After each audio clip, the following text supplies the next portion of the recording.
Welcome to Glass Half Full Moon, where if we didn't try to get Charles banned on the Disney Channel, Full Moon features would go out of business. Casey, did you have yourself a good holiday? I mean, Okay. there were too many people. We watched 3 terrible Krampus movies with the found on shelf dudes, which I still have not forgiven them for. I'm pretty sure I lost 10 IQ points from that. But I got myself a cute little snail nightlight, so you know what? I'd say overall it was a success. I got socks. I got a rock. I got special diabetes socks. They're very comfortable. Ooh, diabetes socks. Speaking of holiday cheer, Demon in a Bottle. What? That's the best segue I could think of. What holiday does this have to do with? I don't know. Is there an Islamic holiday? That's rather. There must be. I mean, there's Ramadan. It's Ramadan. This is a Ramadan movie. Sure. So tonight we are discussing 1996's Demon in the Bottle, and you were not mishearing in our little opening bit. This was supposed to be part of a series of films made as a joint deal between Charles Band and motherfucking Disney. This was supposed to be a Full Moon produced DCOM, and it did actually end up premiering on the Disney Channel. Did it actually? I was looking online, and I was like, I thought it was supposed to, but it never actually did. Spring of 1996. Well. Yeah. I was 3 years old, which explains why I have never heard of this. This is a very strange movie. For one, it is a kids movie. Ostensibly, it's a kids movie, but it's not under the Moonbeam label, which is the Full Moon kids movie label, which I think is very strange. It's under Full Moon, but it's also under Shriekers. What the fuck is that? I have no idea, but that was the first production company I saw in the opening credits. But to be fair, we also watched a not very good rift of this movie because yes. We could not find this on our usual streaming platforms, and I believe it's because this was distributed by the Disney Channel, so they more than likely still own the rights to it and are therefore not letting it be streamed anywhere. They don't want you to know about this. We had to watch it on the Internet Archive. Yeah. And because we do have there was a Full Moon Features streaming service, which is not on there. This wasn't even on Tubi. Oh, Tubi. There's a lot of shit on Tubi. This wasn't even on Tubi. Well, I'm glad the Internet Archive came through for us, because I was going to say, did it come through for us? I mean, was this a good movie? I don't even know if I could call this a movie. This felt like a very, very long episode of a TV show. Yeah. 100% it feels like a DCOM. It does feel like a DCOM, but it feels like a very bad DCOM. Well, have you ever... there was a not old, but a Goosebumps movie back in the day that was like... I forget exactly what it was called. The Haunting Hour, Don't Think About It. Yes, exactly that. I was getting vibes of that. They've made a few Haunting Hour movies, and honestly, they're good because they actually star actors you know. Tobin Bell was in that one. Why didn't we watch that? Because it's not made by Full Moon. I would have been weird, because I watched that when I was a kid, and now that I know who Tobin Bell is... Yeah, but I mean, Tobin Bell's a wonderful person. He's an amazing actor. But sadly, we don't see him in this. I don't know any of these actors in here, and I think only one has gone on to do anything of real note. Yes, so I guess let's start with the production. Who is on here? We have Ashley Tesoro, Michael Malhotra.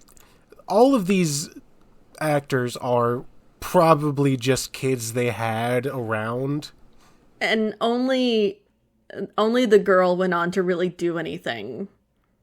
Now, the director, did you look at all into the director? I remember I was talking about last time, the director was one of the visual effects artists on Lord of the Rings. Yes, but he was also apparently a voice in The Brave Little Toaster. Huh, who was he? He was Entertainment Center? It's been so long since I've seen The Brave Little Toaster. God, I'm old. Anyway. Gabe, this movie made me feel old.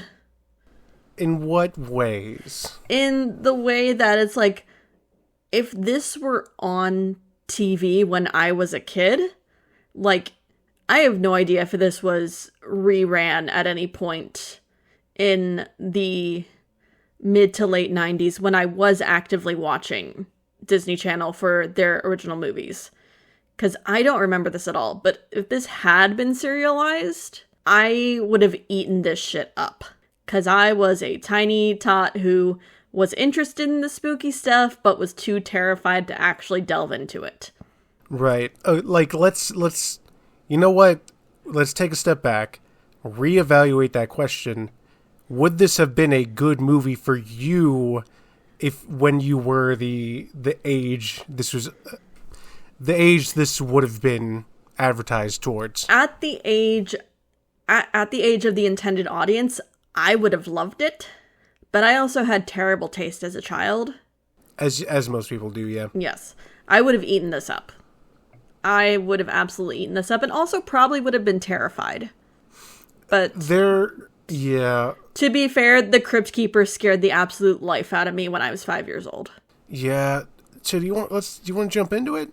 Well, there's not really a good jumping point, considering I think this is our shortest opening credits yet, with only a full 60 seconds. So something I did notice in these opening credits is Charles Band's name is nowhere to be seen. We don't have Charles, but we do have his father, Albert, as a producer. We do have Albert, but I think this is the first time we've ever had one of these movies that hasn't had based on an original idea by Charles Band. That is true. That is very true. It feels like Charles was very hands-off with this, and I think that might have been to its benefit. Because, I mean, this was definitely geared towards a younger audience, and I think if Charles were to have any of his fingers in it, it would not have been geared towards such a young audience. Right. So I think, considering he, I believe, is the one who tried to broker the deal with Disney, I think that's the extent of his involvement with this. And around this time would have been, this might have been adjacent with Head of the Family, which he was actively directing. So this could have been a scheduling thing as well. Possibly. But as stated, this is our shortest opening credits yet, at only about 60 seconds. 60 seconds exactly, even. But it's very standard for Full Moon, with black background, with your text as credit roll, and generic Middle Eastern fantasy music. Yeah, it's weird Aladdin music. But then it begins on the Louisiana coast in 1737, with a bunch of pirates and some very bad mid-90s CG cannonballs. This is so weird. So these pirates are like hauling this treasure chest up this beach with a boat in the background as cannonballs are soaring at them, but they are CGI cannonballs, and not a single one of these pirates is reacting to the cannonballs. Except for one, who's absolutely shit-faced scared out of his mind. Right. But also the ship itself is CG as well. Yeah. But as they're hauling this treasure chest up the beach, we do get the biggest laugh in this movie, for me at least, which is when the one guy is hit by the cannonball and he just turns into a Gmod ragdoll and goes across the beach. I had to pause the movie. I was laughing so hard. It was so bad. It was very poorly done, but it was very funny. And they just leave him there. They just leave him there. Oh, yeah, no. They leave him there, and surprisingly little physical damage for getting hit by a cannonball. Oh, yeah, right in the square of the back. It's like, that would have straight up broken him in half. If not gone through him. With the velocity of a cannonball, and it's much more of a... Is that what we're getting into? It's much more meant for breaking bones, not for breaking skin. So his back would have been completely shattered, and you probably would have had a few bones puncturing through the skin, but the cannonball itself would not have gone through him. I just laughed at the funny CGI. I mean, we didn't need to go through all that. I mean, you have seen the videos of the men who have been shot straight in the gut with a cannonball. You're right. No, you're right. Yeah. Anyway, they're hauling this treasure chest into a big cave and pass around the biggest wineskin I've ever seen. I must have missed that. It's like an old woman's purse. It's amazing. Well, Captain here is hiding his treasure and straight up shoots the other dudes. Just like, yeah, I'm gonna leave y'all here to guard this shit. Blows up the entrance and just goes to sit on the beach. And this is the last we see of these pirates. He goes to sit on the beach until he dies of starvation. Pretty metal. I'm not gonna lie. But then we get a pan out as we realize this is a child presenting a lecture or a report in their history class based on information they got from a ghost. Yes, this was a story being told by our main female lead, Amanda, for an oral report for history class. And her teacher straight up calls her out, like, what are your source materials? And she's like, I got it from a Ouija board. Did they get the rights for Ouija? I'm gonna guess they didn't and just didn't care. I mean, to be fair, most everyone calls it a Ouija board. It's like how people use the term Kleenex for a tissue. Or Band-Aids for adhesive bandages. It's one of those things where the brand name has become synonymous with the product itself. Yeah, well, I don't think any of the Conjuring movies use the word Ouija, because fuck if they're going to pay for that. Yeah, well, there's already a couple of Ouija movies. But as Amanda's defending her oral report, and ends up getting an incomplete because she has to rewrite that shit, because I don't blame her teacher. No, yeah, the teacher's super reasonable, where it's like, okay, cool, but the task was to write a history report. Yes. And that's not what that is. And then we also have our stereotypical nerdy non-white kid who uses real big words and gets bullied for it. What did he say? He said that history is written by the losers? No, he said history is written by the winners. And therefore history is bunk. Because if it were written from a loser's perspective, it would seem much, much different. Which is essentially correct, because he was apparently quoting Henry Ford. But we also don't have much... We don't care much for Henry Ford. Ew. Yeah, but they're discussing that. So I don't know these kids' names. I just call them boy, girl, nerd, and bully. Well, here's the thing. Their names are definitely only given in passing. Only one kid introduces himself. And then we don't find out the bully's name until like halfway through the movie. Fair enough. Here we have Amanda, our main female lead. Freddie, who is the nerdy non-white boy. Russell, who is the stereotypical male lead who is obviously crushing on the girl. And Marvin, who is our bully. Which I don't blame him for being a bully with a name like Marvin. So Marvin and... Fuck, I've already forgotten. Marvin and Nerd... Freddie. Marvin and Freddie are discussing after class... Where Marvin is just like, I like short words. You talk too much, smart man. I'm gonna show you strong guys aren't losers. And I was like, that's not the point he was making.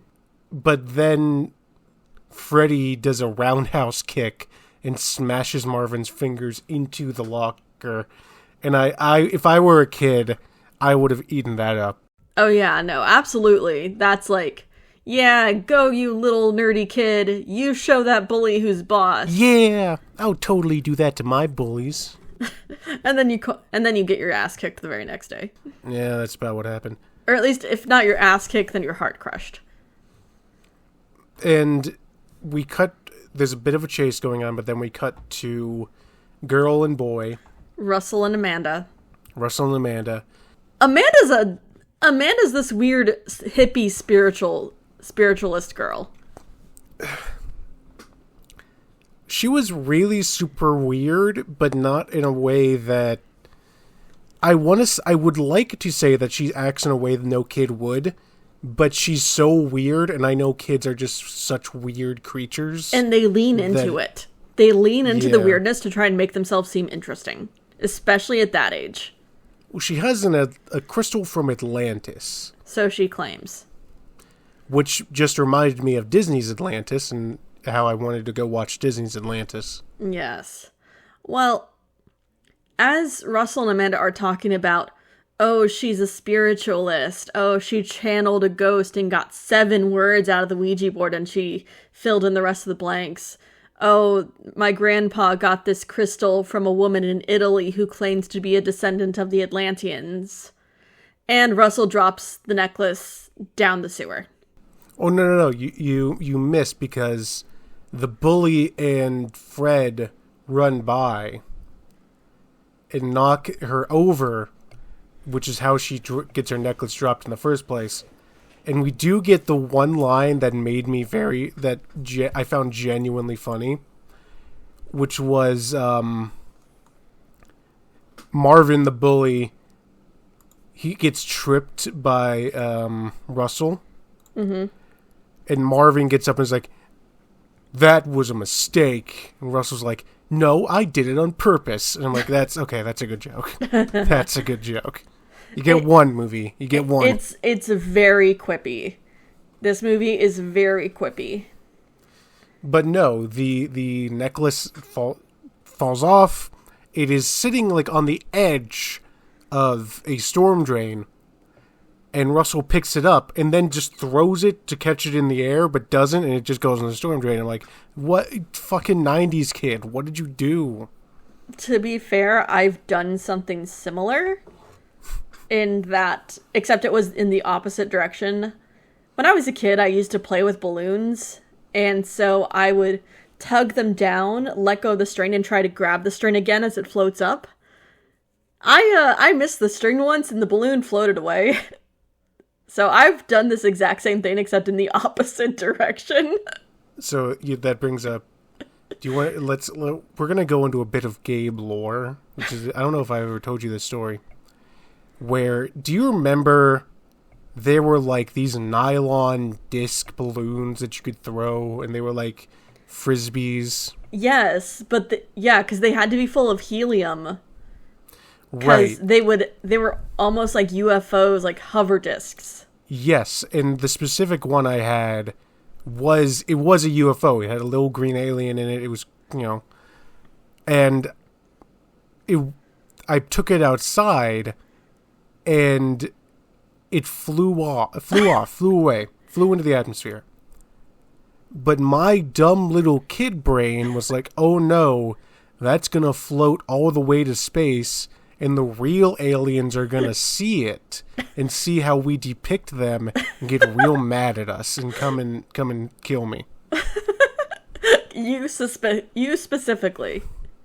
Yes, which led to a not insignificant fear of aliens for the rest of my childhood.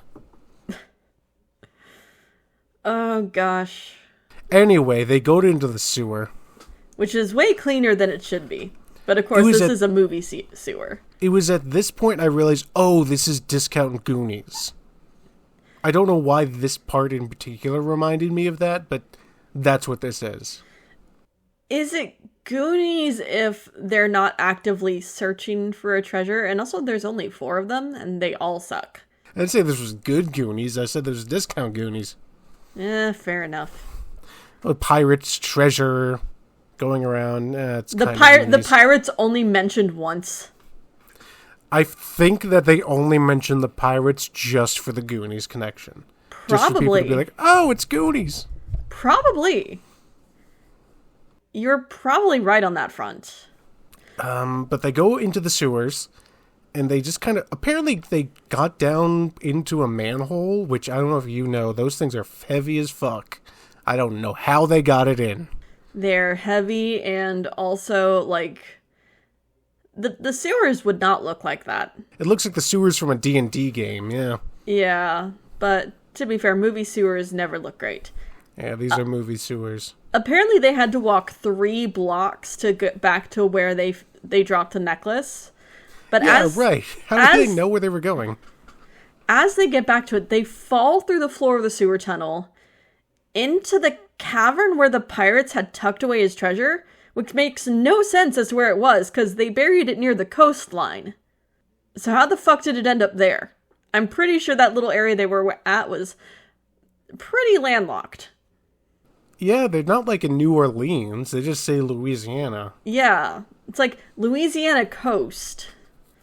But, like, if you looked at the surroundings in earlier scenes, it's like, it's pretty obvious that there's not a lot of water nearby, especially not the ocean.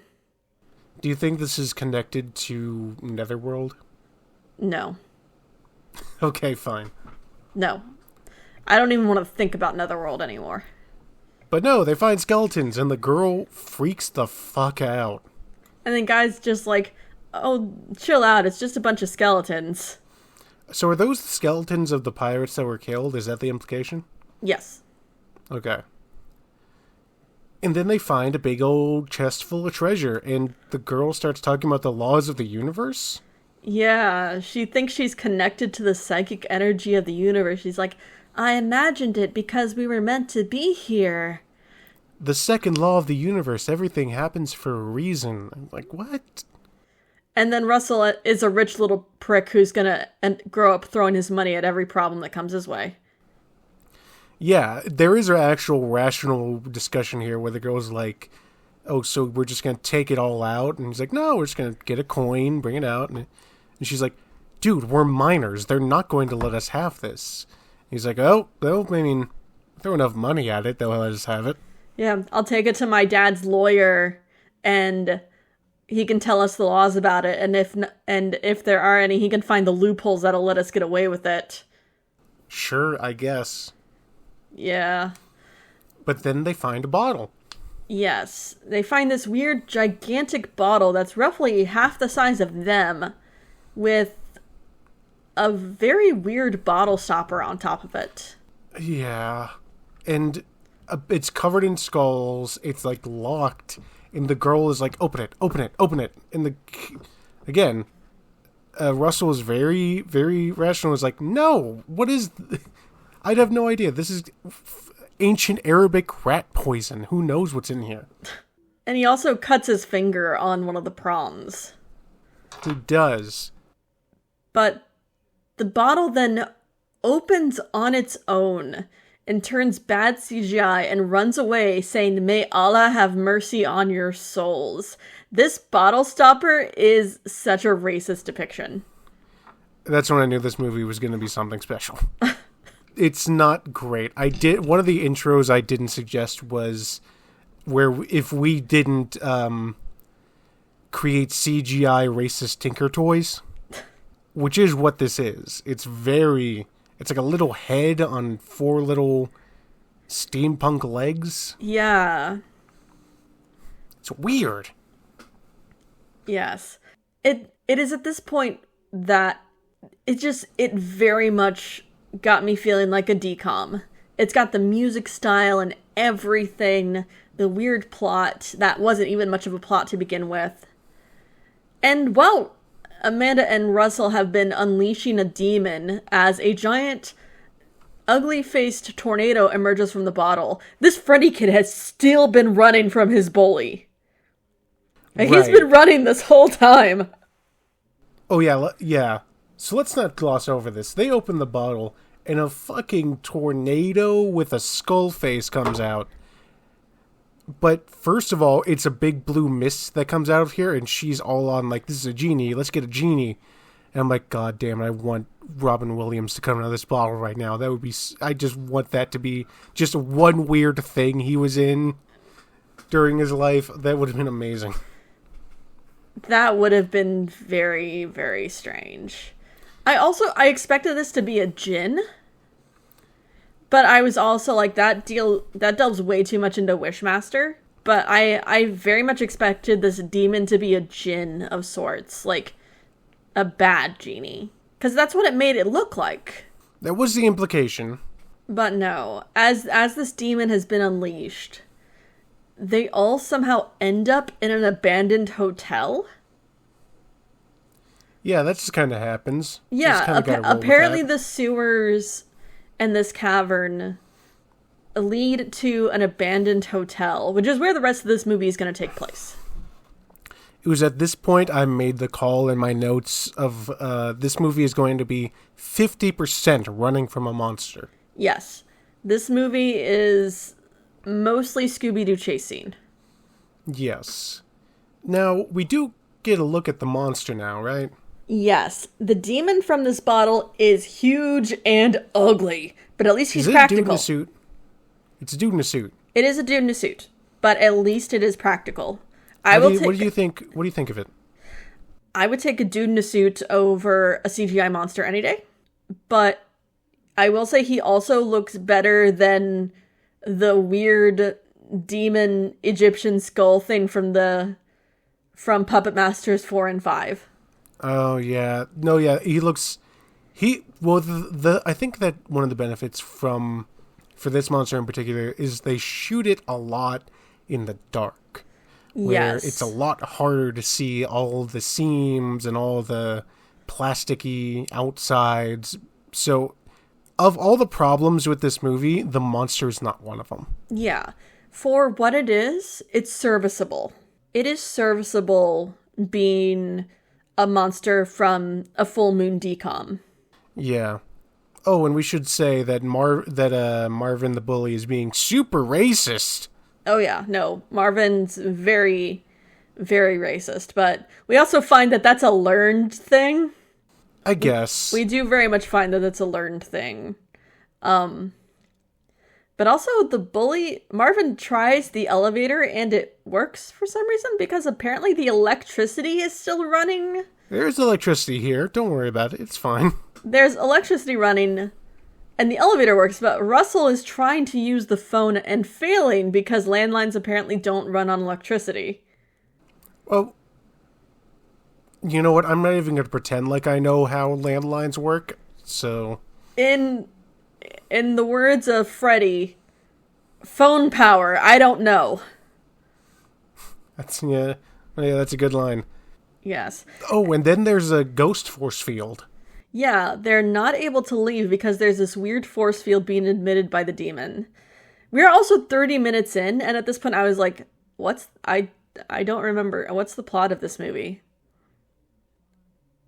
Like I did write down, wasn't there pirates at some point? Yeah, we were 30 minutes in at this point, and I was like, I forgot what this movie was about. Was this movie about anything? I didn't see a plot. Right. But also, apparently, the demon is strong enough to pull elevators up by the cables with someone in it. It's pretty sick, I'm not gonna lie. Yeah, because So, Russell had taken a coin from the treasure vault and dropped it in the hotel, at which point Marvin had picked it up. They had all ended up splitting up, with Marvin going off in his own direction to the elevator, and Russell, Amanda, and Freddie going back to where they had found the treasure in the first place. Right, where they find the little cork creature, I guess. No, first off, Freddie finds the bottle, and it turns out he knows all about what this fucking demon is. Oh, that's apparently. right, yes. Freddie is our exposition dump because he calls it an ifrit. And he's like, there was a little bottle stopper on here that looked like a head, right? Yeah. So, because apparently his grandmother had told him about this story. Now, did you look up ifrit after this? I just know ifrit from Final Fantasy. Yeah, I did look it up. From what I can tell, glancing at Wikipedia, so Ibid, but when I was looking at it, Ifrit are effectively Islamic demons, but they're more neutral, I suppose. They're more or less acting out God's will rather than punishing sinners or anything like that. Okay. Or actively evil. So what I'm saying is this movie gets them wrong. Of course, in case you needed that clarification. They just needed a fancy Middle Eastern name to call it. I don't understand why they just didn't do Jinn. I don't either. I mean, it would have worked just the same way, but they probably didn't want to deal with wishes and the terrible results of them. Yeah, but then the Stopper shows back up and calls the kids infidels. That was rough. That was a rough one. This just Stopper came out of nowhere, didn't it? This Stopper is such a racist caricature. But also, we find out apparently the Ifrit runs on leprechaun rules. He does run on leprechaun rules. That it's where it is specifically pursuing the treasure it was set up to protect. Yes. And since Marvin's the one with the coin, it's only going after Marvin. Yes. As they are going to search for Marvin to put the coin back, they just happen upon the kitchen. There are a bunch of dead, bloody bodies. Okay, yes. This is the point where where we get full moon. Where did this come from? Moon. So there was a hobo that Marvin interacted with that just got killed by the Ifrit. There were multiple bodies in there. Yeah, I don't know. I did not even remember the hobo. Marvin runs into a hobo because it is blink and you'll miss it. It's a very small scene, but for some unknown reason, they decided to have a single shot of a room full of body parts and blood in their decom. There were 3 dead bodies that I saw. 2 or 3. It was exceptional. That took me back and woke me up. I was like, where in the world did that come from? Okay, the plot is still going. Okay. I wonder how they showed that on TV. I wouldn't be surprised if they just cut it. And they look in there and they're all freaked out, but they don't actually show it. Which is funny because I'm pretty sure the rip that we watched was pulled from the television because it looked like it had cuts for commercials. It did. It was. It looked like it had cuts for commercials, so I'm pretty sure it was a TV rip. And I'm just like, how did this air? How did this air on Disney Channel? Here's the thing: no one gave a fuck. It was the 90s. Yeah. Well, as they're reeling from the kitchen scene, the movie ends up, of course, turning into one long chase scene. The CG bottle stopper is racist as shit. We should say that they captured the bottle stopper. Now it is inside of a pail. Yeah. And they just shake it to annoy him. He's being racist. They're running around. They're climbing up scaffolding. The Ifrit got the coin back and has toddled off back to the treasure room. They think it's over. We've still got about 20 minutes left. And of course, Amanda and Russell lean in to kiss, and the stopper shows up and puts a little damper on their moment, saying that the Ifrit is on its way back to kill them. Why does it do this? I forget. I guess because, he was like, okay, he got the treasure back, and now he's going to punish you for transgressing in the first place. Yeah, he's just doing some mocking. Yes. And I think that he does state that the Ifrit, the physical form, is indestructible so long as the weird tornado form exists. Is that am I reading that correct? No. So, first off, what happens is they decide to torture the stopper for information by sticking its head in a table clamp. Oh yeah, that's right. That was pretty good. Yes. Apparently the demon is only vulnerable when it's in its whirlwind form. Which makes no sense. You would think that would be the invulnerable form, not the physical one. Casey, it's a kid's movie. Don't worry about it. I know, but it just seems very opposite what would be intuitive. It's like, if it's got a physical form, it can be killed. If it's a whirlwind, how the fuck do you deal with a whirlwind? I'll tell you how you deal with a whirlwind, Casey. Vacuum cleaner. You go Luigi's Mansion on this shit. You just go full Luigi's Mansion. I don't know what to tell you, Casey. That is what happens in the movie. But first, it zaps Amanda away, because as it comes through in its whirlwind form, and Amanda ends up getting sucked into the whirlwind and twisted around and then zapped away. This was another moment of cackling from me, because she just turns into a CGI character and starts spinning around, and it's real funny. I will say, it didn't look that bad. It didn't look terrible. It didn't look terrible, but it looked janky enough that it looked like a Source engine fucking up. Yeah. Obviously, the demon is trying to get out of the vacuum, and they stick it in a comically oversized safe. But it turns out they're still not able to leave. The demon's barrier is still up. And they also didn't even try to figure out a way to get Amanda back. They just presumed she was dead. Yeah, I guess she's dead. She's not dead. Because Amanda's dead now. Well, because the cork, it comes out and is like, no, there's still a way to save her. I will help you now because you put things right and I respect your ability. I guess you're not trying to get after the treasure, yada yada. But this is also after Freddy has revealed his full name to them. And be like, yeah, my name is this super long, obviously Middle Eastern name, but I decide to go by Freddy. Long Middle Eastern name. That's the joke. Woo! Oh god, yes. I hate it.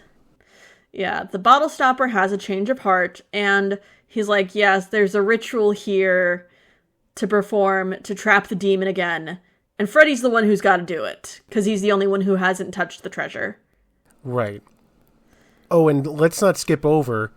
The bottle stopper's like, she is not dead. She is simply being held as a slave by the Ifrit. And we cut to her in a vortex of, like, blood and darkness, screaming. And it's like, oh my god, she's in hell. She's in the bottle. I know she's in the bottle, but it looks like hell. It does look like hell. But she is actually in the bottle because you can see Russell's eye peering in at her, but of course he can't see shit. And as they've got the ritual set up, Freddy's been given the magic words by the bottle stopper as they're preparing for the demon to escape from the safe. And it just straight up grabs Freddy and chomps down on him. That was a cheer moment for me. It's like, yeah, kill the child. This isn't it. This isn't Stephen King. But no, he is not dead because apparently, this is real convenient, Freddy is the direct descendant of the people who that treasure belongs to, and by the Ifrit attacking him, the Ifrit breaks its own rules saying that it cannot harm those it cannot harm its master. Yes. Freddy is the ancestor of the guy who created the Ifrit bottle, rightful heir to the treasure, and apparently Freddy was basically yelling at it, "Bite me." Okay. That's another fun part that was a funny little bit where the bottle is basically like, yeah, no, I just needed you to be attacked by the Ifrit because I knew you were going to be fine. What about all this magic words and all these things you had me put out? Nah, that was just nonsense. I was just fucking with you. And what about the words? I guess roughly translated, you were saying, bite me? Which is a weird little twist. You know what? It's very convenient, but I like it. Yeah. And Marvin is now a friend, apparently. Amanda has returned as the Ifrit has returned to his bottle. And Freddy intends to split the treasure 4 ways. Because he's a good little dude. Yeah, and the bottle is like, I am your friend now. And I'm like, okay, I guess. And he dispels the barrier that was keeping them in the hotel. And one of the pirates is brought back as a moving guy to help Freddy move the trunk. Oh, I didn't even realize that was one of the pirates. It was one of the pirates. Because it's called the Buccaneer Moving Company. You know what? Sure. Fine. Also, I noticed that the safe that the demon had been stuck in was from a brand called C. Rook and Sons. Crook. Okay, that's... okay. Yeah. Sure. Fine. Badoom tish. Yeah. As Freddy gets to dealing with the trunk, Amanda and Russell are like, thank you so much for your help, Bottle Stopper. What can we do to repay you? He apparently just wants Amanda's crystal? Crystals are a great source of energy, he says, and confirms Amanda's thing about the Atlanteans using them. And then they all leave the hotel and lived millions of dollars richer. And that's the end of the movie. So, Casey. Yes. Do you want to hear a user review from this movie? Yes. Rated 10 out of 10. Oh, I saw this review. I know what review you're talking about. Blown. I got this movie when I was a kid. Since then, I have watched this movie around 100 times by now. A great story with great acting. It is the kind of movie that makes you want to watch it again and again, and oh boy, as a kid, was it scary. If I have to make a list of my top 10 favorite movies of all time, this movie will be among that list. Casey, do you share this man's sentiments? No, and I think he might need to be checked into an institute. I think that was written by Charles Band. Possibly. Yeah, no. Would you recommend this movie to anyone? If I were of the age of the targeted audience, I probably would. But to be fair, like I said, I had terrible taste as a kid. And I would have liked this as a child. Yeah. But as a 31-year-old woman, I don't think I would recommend this to anyone. Yeah. I was thinking about this in context of other similar children's horror media, right? You came up... You brought one up earlier, the one that I was specifically thinking of, which was The Haunting Hour, Don't Think About It. Yes. And which you thought about it. Right, I thought about it. But it was one of those movies I was thinking of that was directly related to this, where there's so much better children's horror media, especially today. I wouldn't even call this horror. I would call this, as you even stated, this is budget Goonies. I wouldn't even call this horror. I'd call this like action comedy, if that at all. But there is definitely better ways to introduce kids to horror at a younger age. Like Courage the Cowardly Dog was a great addition. Are You Afraid of the Dark absolutely scared the life out of me as a kid. Watch the modern Goosebumps series. The modern Goosebumps series is actually very good. Like the one with Justin Long on Hulu. It was actually quite good. There's a lot of good horror movie or horror media for kids, and whether or not this could be classified as such, that is clearly what it's trying to be. Yeah. And even then, Disney Channel has put out horror movies for younger audiences. Like, while this may have been intended to start off a series of Disney original movies as partnered with Full Moon, Disney Channel also released the Halloween Town movies. They released Under Wraps. They put out Don't Look Under the Bed. They had a slew of horror-adjacent media for younger audiences. Yeah, I would say that the best part about this movie was the fact that it started us down a conversation about other good children's horror media. Yes. Like, I've got a slew of things that I recommend to younger kids who are wanting to get into horror, or even adults who want to watch more horror but can't deal with certain things. Right. And this is not something I would add onto the list. Although I will say, at least the music, the score was okay, and it was consistent. So, here's the next question. I'm not gonna consider the Ifrit as the monster, since these are... What do you want these 4 kids to go investigating next from the Full Moon catalog? What kind of hijinks are they going to get up into? Well, that's a tough one. Because my first instinct is to say demonic toys. Because it's something else demon-related, and there's, like, 4 main toys and 4 kids, so they could each have, like, a one-on-one. But given the premise of demonic toys, and the reasoning behind the toys being demonic, that might be a little too mature. But then I also leaned towards Puppet Master. And I was like, that's also a bit too much. So I think I'm going to say demonic toys. I'm saying Netherworld. Are you ever going to give up Netherworld?